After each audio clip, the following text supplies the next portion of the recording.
ತುಂಬಾ ಚೆನ್ನಾಗಿದೆ ಅಡುಗೆ ದೀಪ. ನೀ ಮಾಡಿದ್ಯಾ? ಅವಳಿಗೆಲ್ಲಿ ಮಾಡಕ್ ಬರುತ್ತೆ, ಜಾಜಿ ಮಾಡಿರ್ತಾಳೆ, ತಗೊಂಬಂದು ಬಡಿಸಿದಾಳೆ. ಇಲ್ಲ ಮೇಡಮ್, ತಿಂಡಿ ರೆಡಿ ಮಾಡಿದ್ದು ದೀಪಾ ಮೇಡಮ್ಮೇ. ಮೇಡಮ್, ಮಧ್ಯಾಹ್ನ ಅಡುಗೆ ಏನು ಮಾಡಲಿ? ನಾನಿರಲ್ಲ, ಚಿಕ್ಕತ್ತೇನು ಕೇಳಿ. ಇರಲ್ಲ ಅಂದರೆ ಎಲ್ಲಾದರೂ ಹೊರಗೆ ಹೋಗ್ತಿದ್ದೀರಾ? ಹೌದು, ತುಂಬ ಇಂಪಾರ್ಟೆಂಟ್ ಆಗಿರೋ ಒಂದು ಕೆಲಸ ಇದೆ, ನಾನು ಹೋಗಬೇಕು.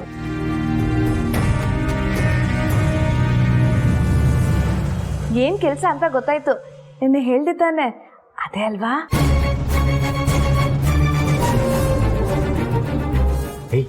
ಏನಿದು? ಹಬ್ಬಕ್ಕೆ ರೇಷ್ಮೆ ಸೀರೆ ಕೊಡಿಸ್ತೀನಿ ಅಂತ ಹೇಳಿದ್ದೆ, ಅದನ್ನು ಹೇಳ್ತಿದ್ದಾರೆ. ಹೌದೇನೆ ಸುಕು? ಹೌದು ಹೌದು. ಈ ಹೆಂಗಸರಿಗೆ ಚಿನ್ನ ಸೀರೆ ಮೇಲಿರೋ ವ್ಯಾಮೋಹ ಯಾವತ್ತೂ ಕಮ್ಮಿ ಆಗಲ್ಲ. ನಿಮ್ಗೂ ಹಾಗೆ ಅಲ್ವಾ? ಕುಡಿಯೋದ್ರ ಮೇಲಿರೋ ವ್ಯಾಮೋಹ ಯಾವಾಗ ಕಡಿಮೆ ಆಗಲ್ವೋ ಹಾಗೆ ನಮ್ಗೂ ಚಿನ್ನ ಸೀರೆ ಮೇಲಿರೋ ವ್ಯಾಮೋಹ ಕಡಿಮೆ ಆಗಲ್ಲ. ಇದು ನಿಮಗೆ ಬೇಕಾಗಿರಲಿಲ್ಲ. ನಿಜವಾದ ಮಾತು. ಮೇಡಮ್, ಅಡುಗೆ ಏನು ಮಾಡಲಿ? ನಾನು ಇರಲ್ಲ, ನಿಮ್ಗೇನು ಬೇಕೋ ಅದು ಮಾಡ್ಕೊಳ್ಳಿ. ನಿಮ್ಗೇನಾದರೂ ಹೇಳೋರಿದ್ದಾರ ಕೇಳೋರಿದ್ದಾರ? ಯಾಕಂಗೆ ಹೇಳ್ತೀರಾ ಚಿಕ್ಕಮ್ಮ? ಏನು ಅಡುಗೆ ಮಾಡಲಿ ಅಂತ ತಾನೇ ಕೇಳ್ತಿದ್ದಾರೆ. ಇಂಥದ್ದು ಮಾಡು ಅಂದರೆ ಮಾಡ್ತಾರೆ. ಕರೆಕ್ಟಾಗಿ ಹೇಳಿದೆ ಚಿರು.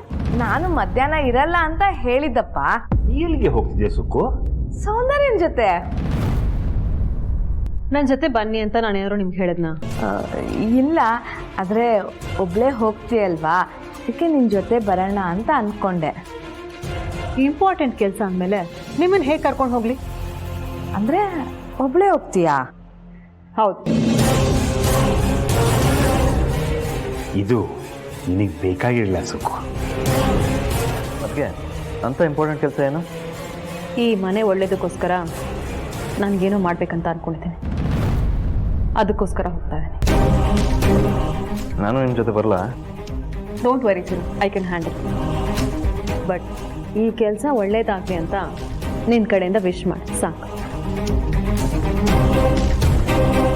ಸರಿ ಅದಕ್ಕೆ ನಿಮ್ಮ ಕೆಲಸಕ್ಕೆ ಆಲ್ ದಿ ಬೆಸ್ಟ್. ನೀವು ಏನೇ ಮಾಡಿದ್ರು ಅದು ಈ ಮನೆ ಒಳ್ಳೇದಕ್ಕೆ ಆಗಿರುತ್ತೆ.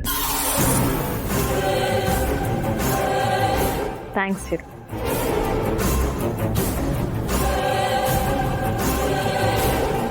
ಮೇಡಮ್, ಇನ್ನೂ ಸ್ವಲ್ಪ ಬಡಿಸ್ಲಾ?